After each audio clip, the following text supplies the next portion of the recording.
বাজারে নতুন নতুন পটল উঠতে শুরু করেছে। আর একদম টাটকা টাটকা পটল দেখে আমার মনে হলো এটাকে ভর্তা খেতেই হবে আর বাড়ি নিয়ে যেতে হবে।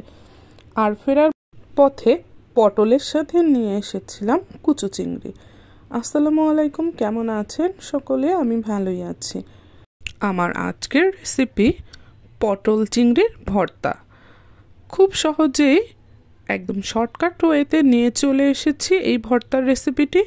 চলুন দেখিয়ে নিয়ে আসি।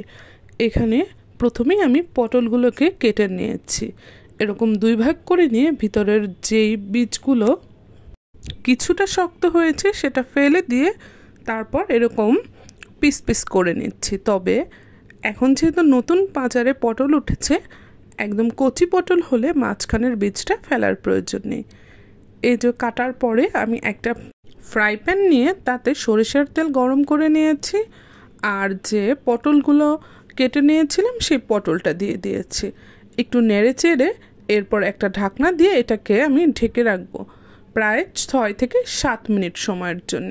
আর আঁচটা ছিল মিডিয়াম টু লো।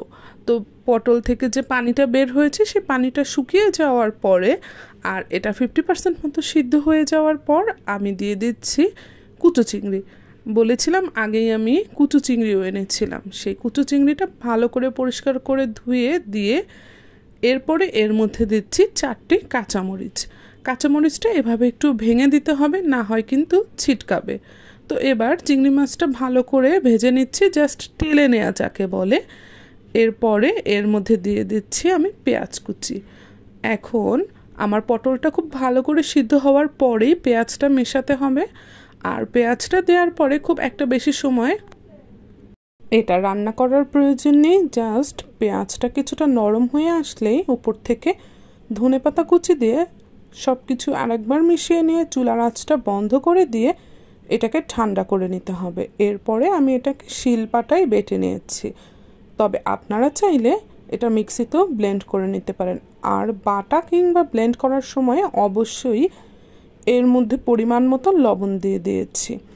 এরপরে যে কোনো ভর্তাই কাঁচা পেঁয়াজ একটা আলাদা স্বাদ যোগ করে, এ কারণে এখানে আমি কিছুটা কাঁচা পেঁয়াজ নিয়ে ভর্তার সঙ্গে মিশিয়ে দিচ্ছি। তবে আপনারা যদি এটাকে সংরক্ষণ করতে চান, এই কাঁচা পেঁয়াজটা না মিশিয়ে ফ্রিজে 2 দিন পর্যন্ত এই ভর্তাটাকে রেখে খাওয়া যাবে।